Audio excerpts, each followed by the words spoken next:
الحمد لله الكريم المنان على ما هدانا إلى الإسلام وأرشدنا للإيمان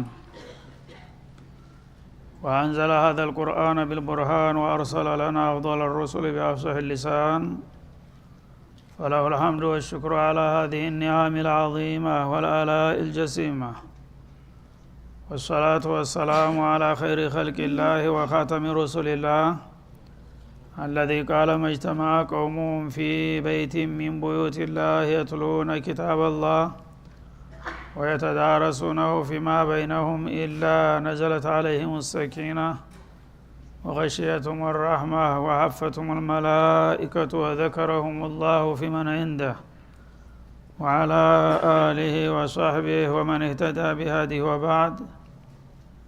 فقد وقفنا في الدرس الماضي عند قوله جل وعلا من سورة التوبة: إنما يعمر مساجد الله من آمن بالله واليوم الآخر وأقام الصلاة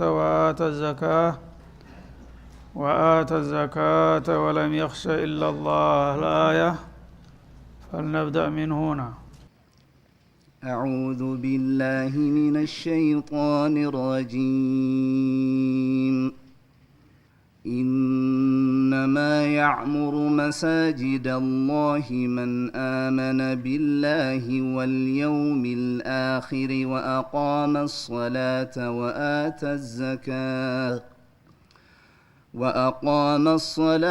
وآتى الزكاة ولم يخش إلا الله فعسى أولئك أن يكونوا من المهتدين. أجعلتم سقاية الحاج وعمارة المسجد الحرام كمن آمن بالله واليوم الآخر وجاهد في سبيل الله لا يستوون عند الله والله لا يهدي القوم الظالمين. الذين آمنوا وهاجروا وجاهدوا في سبيل الله بأموالهم وأنفسهم أعظم درجة عند الله وأولئك هم الفائزون. يبشرهم ربهم برحمة منه ورضوان وجنات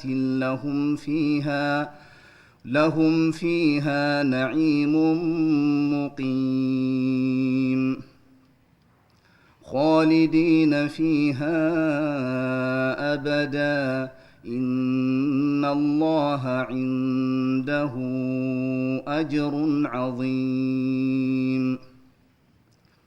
يا أيها الذين آمنوا لا تتخذوا آباءكم وإخوانكم أولياء إن استحبوا الكفر على الإيمان ومن يتولهم منكم فأولئك هم الظالمون. قل إن كان آباؤكم وأبناؤكم وإخوانكم وأزواجكم وعشيرتكم وأموال اقترفتموها وتجارة تخشون كسادها ومساكن ترضونها أحب إليكم من الله ورسوله وجهاد في سبيله فتربصوا حتى يأتي الله بأمره والله لا يهدي القوم الفاسقين. لقد نصركم الله في مواطن كثيرة ويوم حنين إذ أعجبتكم كثرتكم فلم تغن عنكم شيئا وضاقت عليكم الأرض بما رحبت ثم وليتم مدبرين ثم أنزل الله سكينته على رسوله وعلى المؤمنين وأنزل جنودا لم تروها وعذب الذين كفروا وذلك جزاء الكافرين ثم يتوب الله من بعد ذلك على من يشاء والله غفور رحيم يا أيها الذين آمنوا إنما المشركون نجس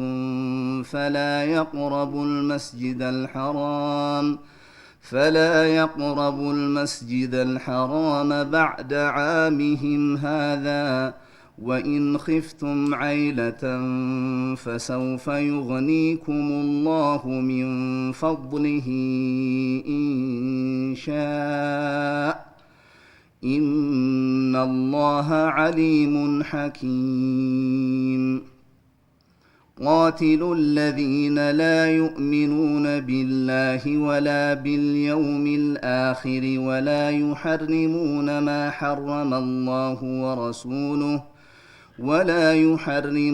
ما حرم الله ورسوله ولا يدينون دين الحق من الذين أوتوا الكتاب حتى يعطوا الجزية عن يد وهم صاغرون وقالت اليهود عزير ابن الله وقالت النصارى المسيح ابن الله ذلك قولهم بأفواههم يضاهئون قول الذين كفروا من قبل قاتلهم الله أنى يؤفكون اتخذوا أحبارهم ورهبانهم أربابا من دون الله والمسيح ابن مريم وما أمروا إلا ليعبدوا إلها واحدا لا إله إلا هو سبحانه عما يشركون أعوذ بالله السميع العليم من الشيطان الرجيم إنما يعمر مساجد الله من آمن بالله واليوم الآخر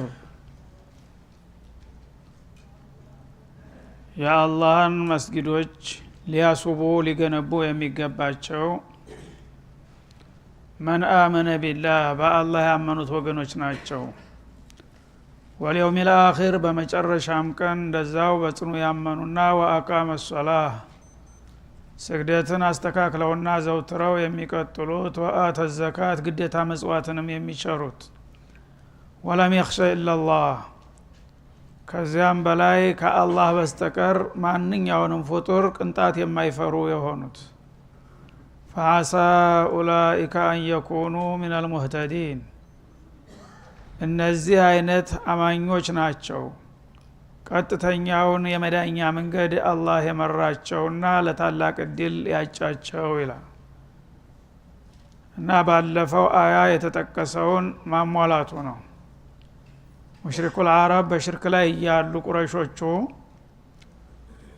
ካዕባን መንከባከባቸውና መጠበቃቸው እንዲሁም ማኡ ዘምዘም ማከፋፈላቸውን እንደ ትልቅ ጀብዱ አርገው በመቁጠር በዛ ይኩራሩና አማኞቹን ይፎካከሩ ነበር ለዛ ምላሽ ነው የሚሰጠው ما كان للمشركين أن يعمروا مساجد الله شاهدين على أنفسهم بالكفر እነዚህ ጣዖታውያን የሆኑ ቁረይሾች እነሱ በሽርክ ላይ መሆናቸውን እየመሰከሩ በቃልም በተግባርም በሌላ በኩል ግን የአላህን ቤት እንጠብቃለን ሐጀኛ እናስተናግዳለን ማው ዘምዘም እናከፋፍላለን እስረኛ እንፈታለን እያሉ ዝናቸው ሊደረድሩ አይገባቸውም ብሎ ነበር።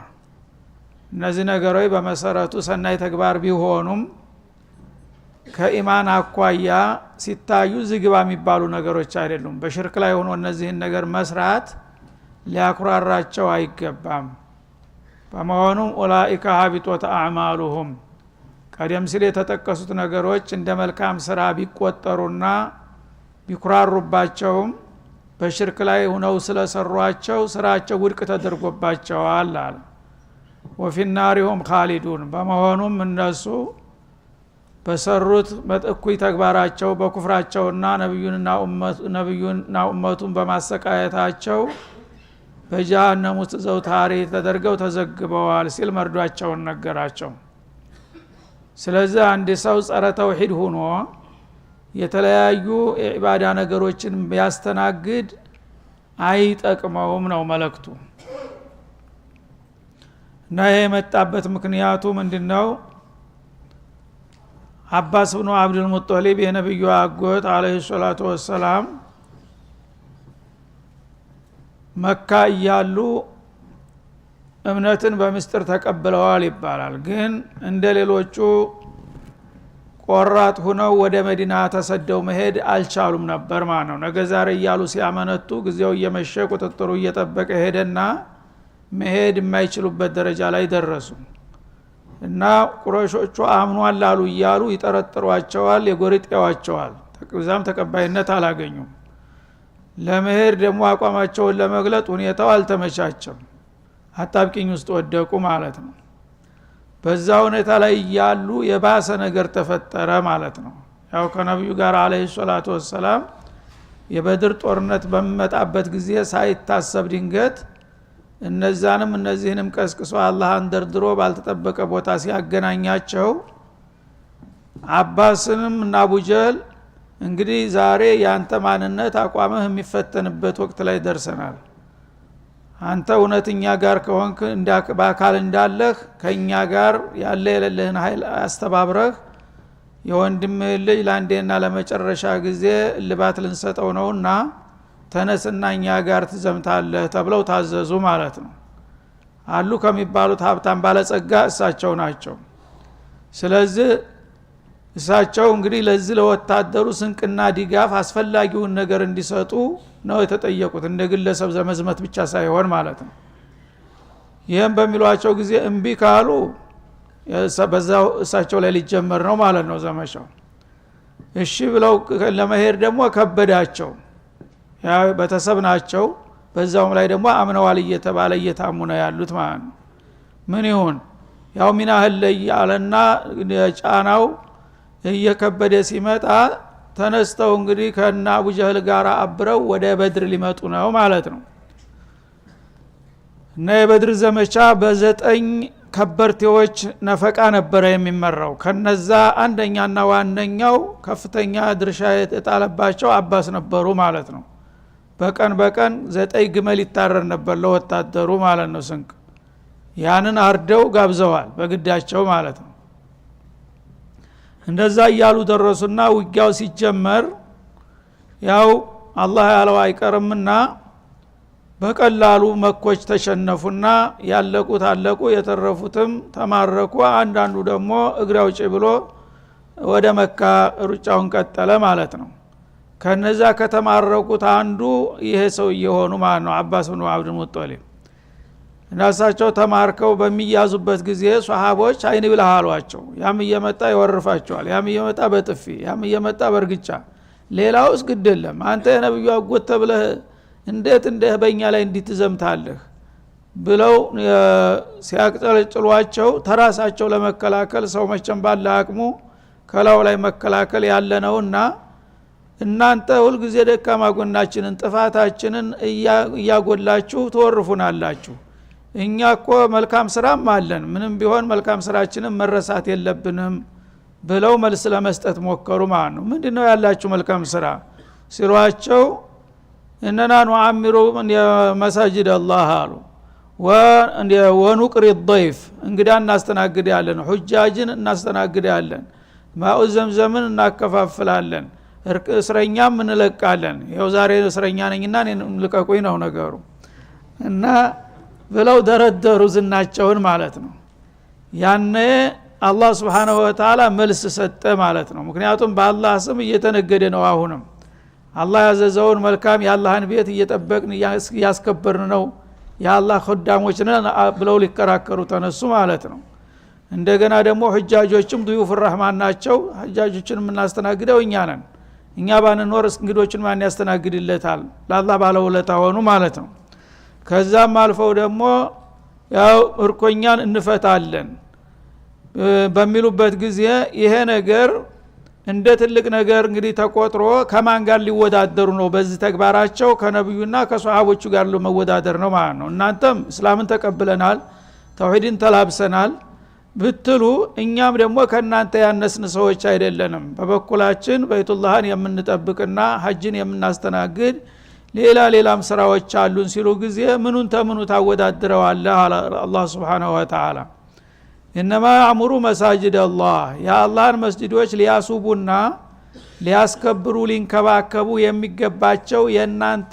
አይነት ጣዖታውያን ሳይሆን አላህ من آمن بالله محمد واصحابه ያን ቤት እኮ በባለቤትነት መምራትና ማስተዳደር የሚገባቸው እናንተ ያባረራችኋቸው ጉፉአን ነብዩና ሷሃቦቹ ናቸው ይሄ ራሱ ህገ ወጥ ነው መስጂድ ተመቸው ወዲህ ነው ተሙስሊም ተነጥቆ ለካፊር የሚሰጠው አላህ Subhanahu Wa Ta'ala ታሪክ ራሱን ይደግማል አሁን በእኛ ሀገር እየተደገመ ነው ማለት ነው እና የአላህን መስጂዶች ሊገነቡም ሊያሱቡም ሊጠብቁም ሊንከባከቡም የሚገባቸው የአላህ ወዳጆች ሙእሚኖች ናቸው ሙሂድ ያልሆነ ሰው በኩፍር ላይ ያለ ሰው ተውሂድ መስጂድን አስከብራለሁኝ ማለት ይሄ ዲዳን ላይ ተቃራኒ ነገር ነው ማለት ነው ካፊር ዲደል መስጂድ ነው አላማው እነዚህ ግን ባለቤቶቹን ነብዩንና ሷሃቦቹን አባረው እንደገና የጣዖት ማከማቻ መጋዘን አድርገው ካዕባ መስጂድ እናስከበረ ካዕባን እንጠብቃለን ብለው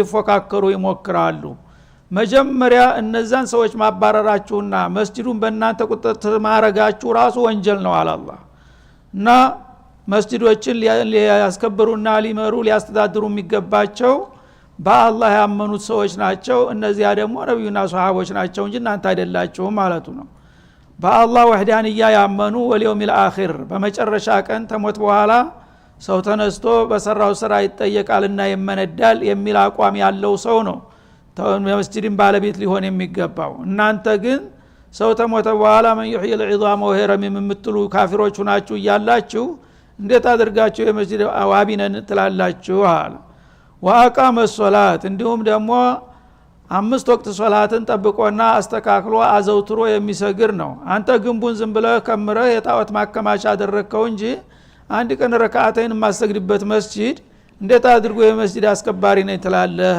አለ ወአተ ዘካት ግዴታ ምጽዋትንም የሚቸሩ የሆኑት አማኞች ናቸው የመስጂዱ ባለቤትና ዋቢ ሊሆን የሚገባቸው ወለም يخشى الا الله እንደገና ደግሞ ከአላህ ሌላ ማንንም የማይፈራ የሆነ ወገን ነው የመስጂድ ባለቤት መሆን የሚገባው እናንተ ግን ራሳችሁ የጠፈጠፋችሁትን ጭቃ ራሳችሁ የጠረባችሁትን ገበታ የምትፈሩና የምትርበደበዱ ሰዎች ናቸው ገሌታው ይጣላኛል ገሌ ይያልክ በየቀኑ ምትባተት አንተ ከመስጂድ ጋር ምን አገናኘህ አላህ Subhanahu Wa Ta'ala فعسى اولئك ان يكونوا من المهتدين እና እነዚህ በአላህና በመለክተኛው አምነው 5 ወቅት ሶላትን አዘውትረው የሚሰግዱ ግዴታ ምጽዋትን የሚቸሩ ከዛም በላይ ከኻሊቃቸው ከአላህ በስተቀር ማንንም የማይፈሩ የሆኑት ቆራጥ ሙእሚኖች እነዛ ናቸው ትክክለኛውን የመዳኛ መንገድ አላህ የመራቸው እንጂ እናንተ ከአላህና ከመሳጅዶች ጋራ ምንም የሚያገናኛችሁ ነገር የለም ሲል መልሱን ሰጠ ማለት ነው ይሄ በአንድ በኩል ነው በሌላ በኩል ደግሞ መዲና የነበሩት ሙሃጅሮች እና አንሷሮች በሆነ ጉዳይ ተከራከሩ በዚሁ አጀንዳ ላይ ማለት ነው። እንዳጋጣሚ እንግዲህ እዚህ ሰበብ የሆነው በመካ በኩል እና አባስ ናቸው ማለት ነው። መዲና ደግሞ የነበሩ ሷሃቦች ኸይር ስራ ከምን ምን ይበልጣል የሚል እንዲሁ በወሬ ወሬ ተነሱና ክርክር ውስጥ ገቡ። መስጂድ ነበው ያሉት ደግሞ ማለት ነው በዛው ወቅት እንዳጋጣሚ እና አንዱ ተነሳና እኔ ያው ከእስላም በኋላ መስጂዱል ሐራምን ሂጄ ባገለግል ነው ደስ የሚለኝ ከማንኛውም ኸይር ስራ ሁሉ አላህ ከሚወደው ሁሉ የአላህን መስጂድ መንከባከብ ነውና የካባ ሰራተኛ በሆን ምኞቴ ይሄ ነው አለ መዲና ሆኖ ማለት ነው። አይ ከዚህ ይልቁንስ እኔ ደግሞ የምመኘው የሳይሆን መስጂድ መንከባከብ ሳይሆን ጂሃድ ባረግ ነው መመርጠው አለ አንደኛው ማለት ነው። የአላህን መስጂድ ራሱ አሁን መካት የምትለው መስጂድ ስሙ መስጂድ ነው እንጂ መስጂድ አይደለም በአሁኑ ሰዓት የጣዖት ማከማቻ ሆኗል። ስለዚህ ካባ እጀ እንትና ውሃ መቅዳት ምን ይጠቅማል? ይሄንን የአላህን መስጂድ ነፃ ለማውጣት ባጭር ታጥቄ ብታገል ነው እኔ ደግሞ የምመኘው አለ ሌላው ማለት ነው። ይሄ ጊዜ አላህ Subhanahu Wa Ta'ala ለነዚህም ለነዛም በአንድ መልስ ሰጣቸው ማለት ነው። ለዚህኞቹም ተሰለምኩ በኋላ የካባ አገልጋይ በሆን ደስ ይለኛል ሲል ነብዩን መርዳትና መታገሉን ትቶ እንደገና ዛ ካባ ሄዶ ሰደና ሊሆን ይመኛል ማለት ነው። የነዚህኞቹም ደግሞ እኛንን ታላቆቹ የአላህ ቤተሰቦች እያሉ ይደነፋሉ። ሁለታችሁም ረፉ። መጀመሪያ ይሄንን መስጂድ መጠበቅና መንከባከብ የሚገባቸው አማኞችና ትክክለኛ ሰጋጆች መጽዋቾች ተዛም በላይ ከአላህ በስተቀር ማንንም የማይፈሩ ቁርጠኛ ሙእሚኖች ብቻ ናቸው። እነዚህ ናቸው አላህ ትክክለኛውን የመዳኛ መንገድ የመራቸው ሲል መሰከረላቸው ማለት ነው። አጃልቱም ሲቃየተ الحاج እና በቀጥታውን ይሄ ለና አባስ መልስ ነው ማለት ነው።